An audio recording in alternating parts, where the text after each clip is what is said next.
road to where I'm staying is 11 kilometers.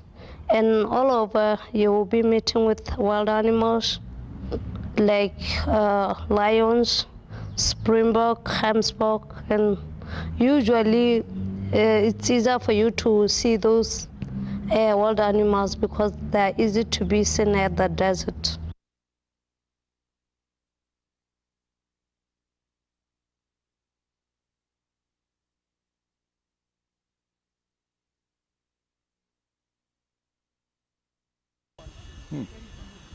But let's pause again. I did turn it on for a while. I hope you don't mind. Oh.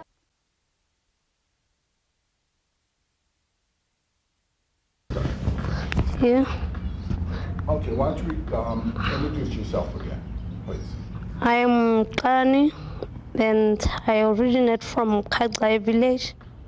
The settlement is just northern part of Hansi. It's 160 from Hansi. From the tired road to where I'm staying is 11 kilometers.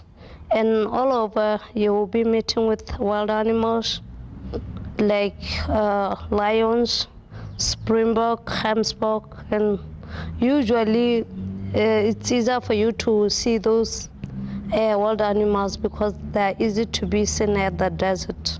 So it's like I'm on the part of the desert, Kalahari Desert. And what time, how old were you when you left your village?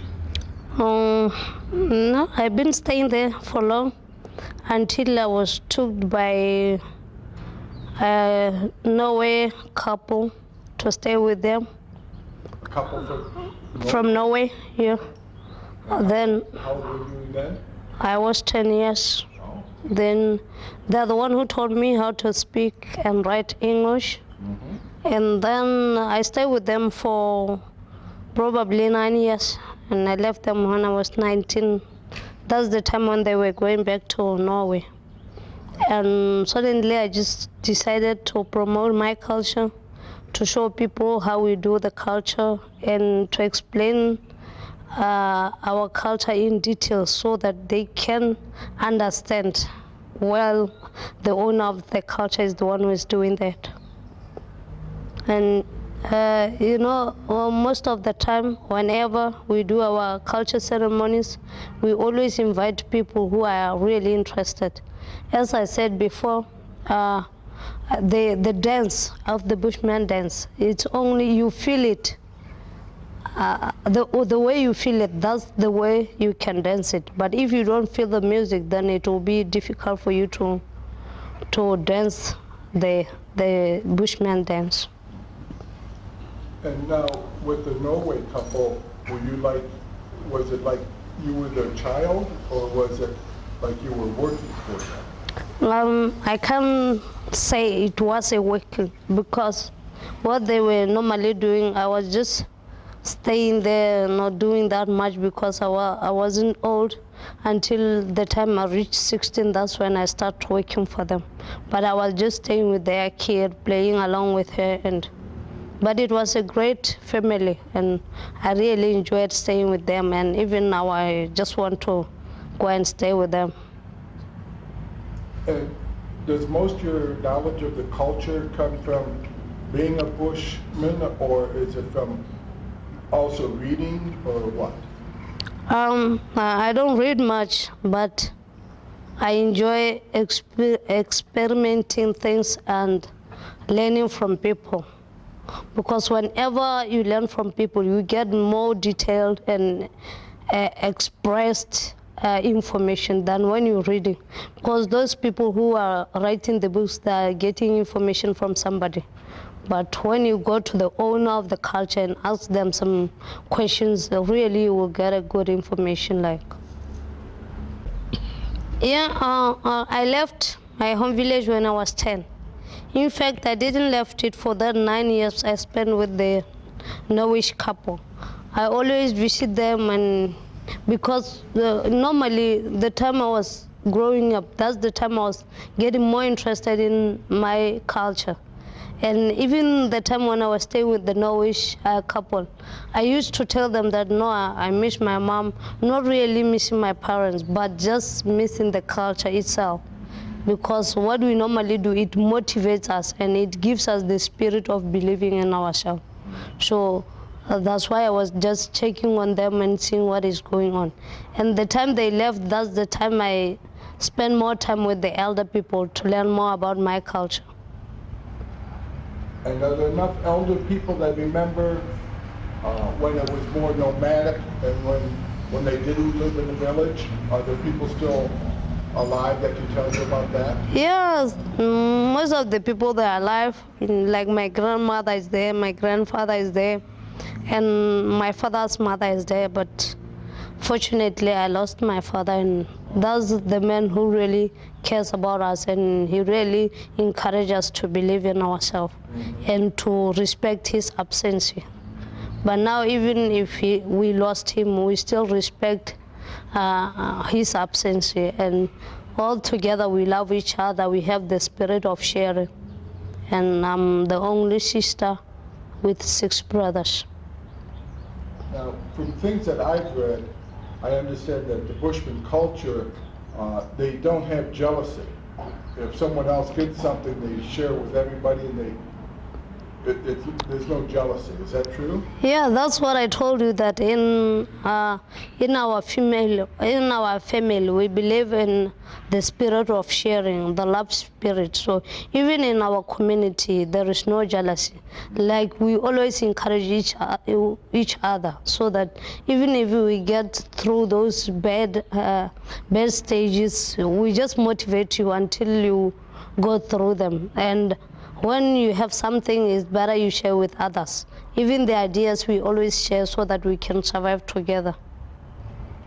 And the Bushmen, when they're nomadic, did they live in huts, or did they just sleep under the trees, or how did they? Yeah, it just depends. Sometimes under the trees, sometimes on the huts. But even our huts, they differ from this other tribe house. Because what we are doing, we just make a small house, but sometimes it accommodates 10 people or more than that, just because of that spirit of sharing. Yeah. And yesterday when we were talking, we talked about how a man has to, I guess a boy has to prove he's a man before he can marry. Can you retell that to me? Yeah, in our culture, or in some of the culture, because it's still existing, what normally they do for the man, for the lady to accept the man in higher culture, like in higher life. Excuse me. As I said, that before the boy or the man go to approach the lady, before the lady accept the man in her life, the man should prove himself that courageousness and braveness by killing a lion. It's not sort of going out with the professional hunters, professional safari campers with overflowing champagne. You know, the Bushmen can't, they can't make that because of those expenses. But what you can do, you just go out at the bush alone, barefooted, just working for some weeks. Sometimes we can even spend some months there without seeing a lion. But once you get it, then you can just kill it with a bow and arrow.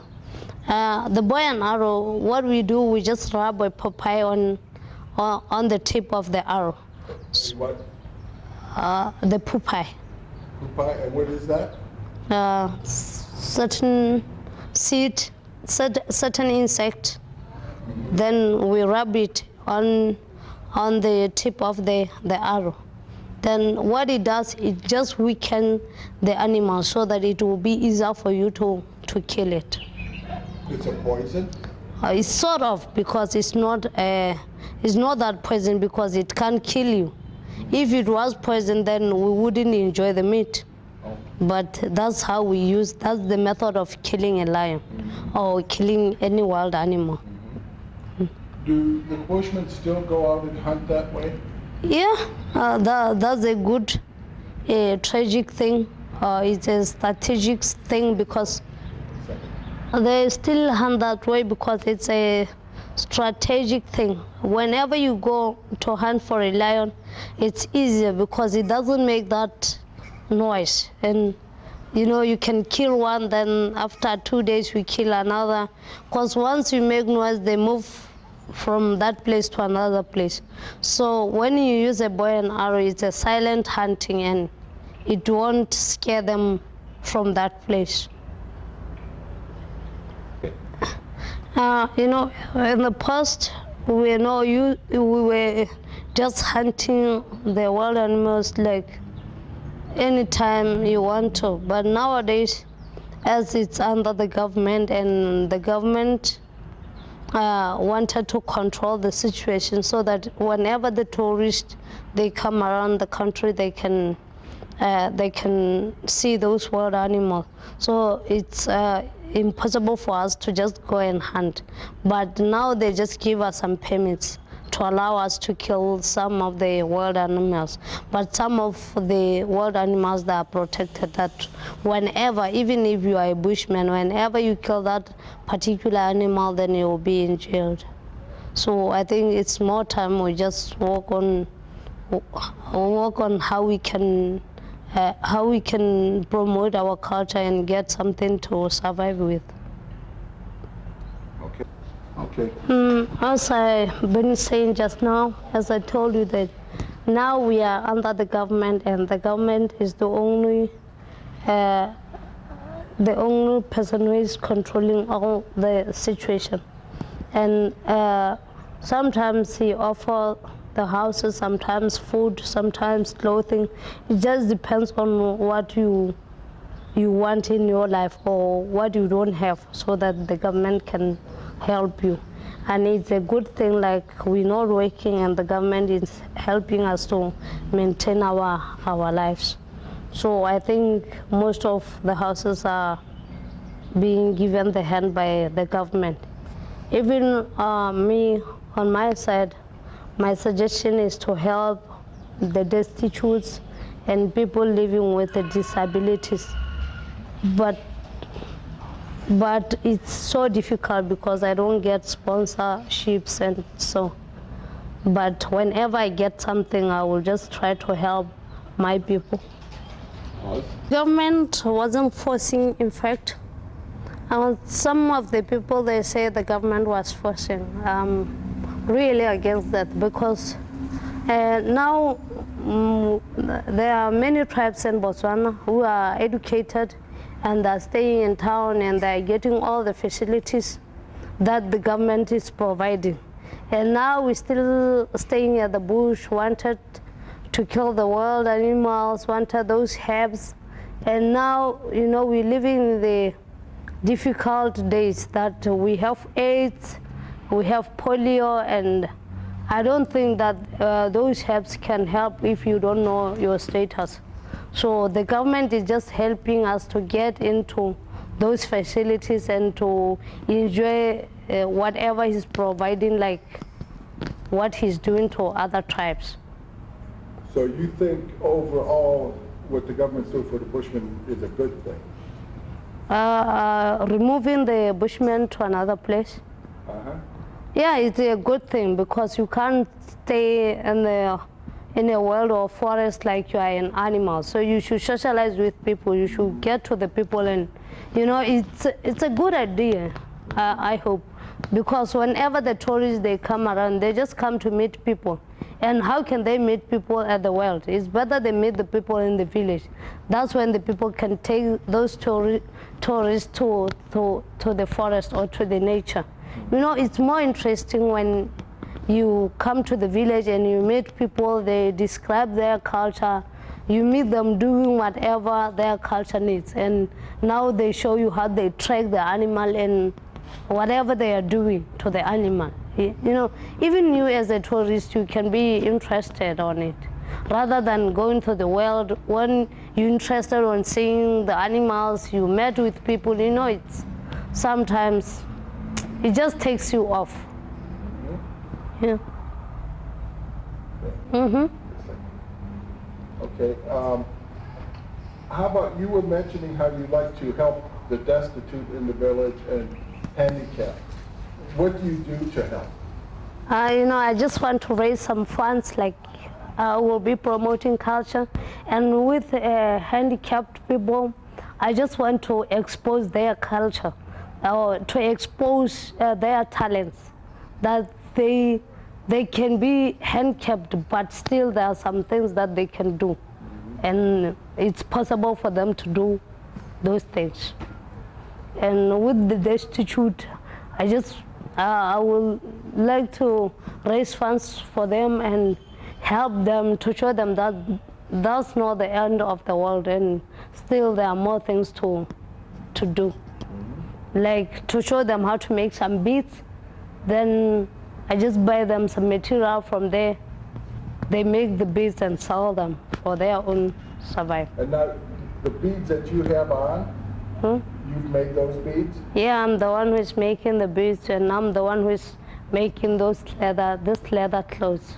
Okay. Because what I want to do, I just want to pull people from this fashion design to old design, and modifying that old design to the modern design. Okay, so the clothes you have on are more of a modern thing. It's not what a bushman would have worn maybe 50 years ago. Yeah, it's a modern thing, but it's what the bushmen used to wear on. But the thing is that I just modify it so that it can look so modernish, and people might get attracted and they want to buy it.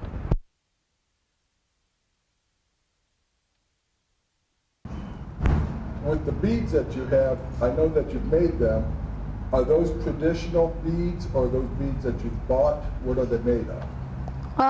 These are just traditional beads, because when you look at this piece, the color, it just looks like ostrich, shell egg.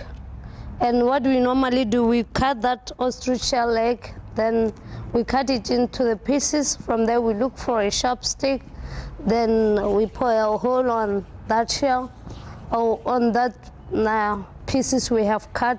Then from there we shape those pieces with a stone until it gets to the design we want. Now, did you do that, or did you buy it done? This one I made it myself. Out of ostrich egg? Hello? What? Did you make it out of the egg? Out of the egg, yes. You did yourself? Yeah, because what I said I want to promote the culture. So for me to promote the culture is to do what the culture people are doing. I see. Yeah, so that whenever I promote it, then I demonstrate so that people can see what I'm doing. So you try to keep it as authentic as you can? Yeah. Okay. And now on the headband, is that also ostrich egg and something? Yeah, it's an ostrich eggshell. In fact, it's a necklace, but I just decided to put it in the hair. So it goes anywhere you want. And it has some different color. What is the color? No, it's just an ostrich, but the other one, this one is a seed, and this one it's a, what do you call? I forget the name in English. I don't know how to put it. A stone? No, it's just some timbers, small timbers. Then from there you pour them. Some wood? Yeah, it's a soft wood. Then what do you do with this? Some of this ostrich shell eggs, you can just color them from the plants, like getting some leaves, then putting the leaves with those pieces, then from there it changes the color. Yeah. The man, after killing the lion, he will take the meat to the bride's family, and the meat will be enjoyed. You know, a lion got a nice meat, and whenever you taste it, you will never want to taste the chicken meat, because it's safe, and it doesn't have those diseases, as you know, that chicken sometimes they have sneezing and what, but with lions it's not that risky. And after that, the man will be offered the lady. But sometimes it's too dangerous that other men, they won't even face that challenge. Because to me, it's just like a challenge. So some of them, they just decided to quit their loved ones and look for other people whom they are not given that challenge. Yeah, so I think with the lion strategic, it's more risky. Like maybe I loved you, then you just miss your life being killed by the lion. So I won't get you anymore. So it's better that with the lion you'll be facing a terrible or maybe horrible situation. It is not a good challenge at all. Would the men get killed sometimes doing it? Yeah, because maybe I'm really in love with you and you'll be killed by a lion. So I won't get somebody whom I love like I used to love you. So sometimes it's not that good, but because it's our culture, we can't change it. We can just keep on. So it's better I become married by a bushman, because I know that with the bushman they can sense the danger ahead and they can know the tricks of hiding from the lion. Oh. Then it will be easier for them to kill the lion. And now, why don't you tell us a bit about what you do as far as the dance and how you promote your culture? How I promote my culture, like I said, I just make some beats, like you see them on my hair, over my body, and normally I promote it with the dance. And I always explain those dances that there is the healing dance. When somebody is not feeling well, we make a big fire and we dance around the fire, just lowering those dances covers like the seats to make those shakers. So because whenever we make a lot of noise, then the patient won't feel good. But when we just dance it slowly until he gets in with the dance, that's how we do it. But with the hunting dance, we just go into the bush, we collect wild fruits, wild berries as women, and the men will be killing the wild animal. Whatever we are doing or whatever we get from what we were doing, that's when we make a celebration dance. So the hunting dance is just like a celebration dance that you have killed wild animals and you have those wild berries, wild fruits, and you will be having a good night.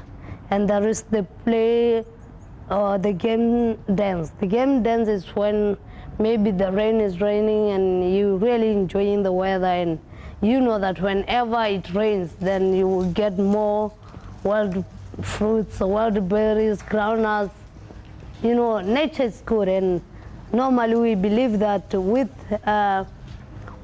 those wild berries, wild fruits, groundnuts, they always boost our immune system.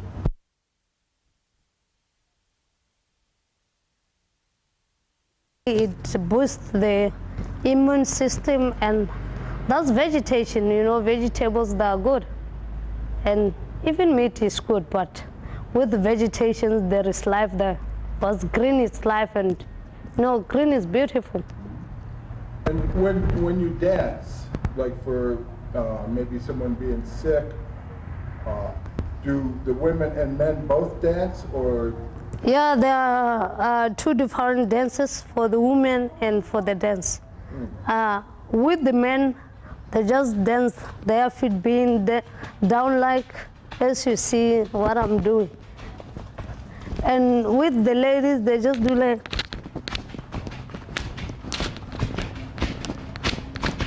So it's more different types, but you enjoy it. And once you feel it, I told you, it's very good and fantastic. You won't even leave our place. And is most of music from the voice, or do they have instruments that they use? You know, we don't have that. We have our cultural instruments that we normally play along with, but sometimes it's just good to just make the sound with the hands, and you know, more you hear the claps and those voices, you know, it's really interesting and it's good, because that's live music, and that's when you can be motivated.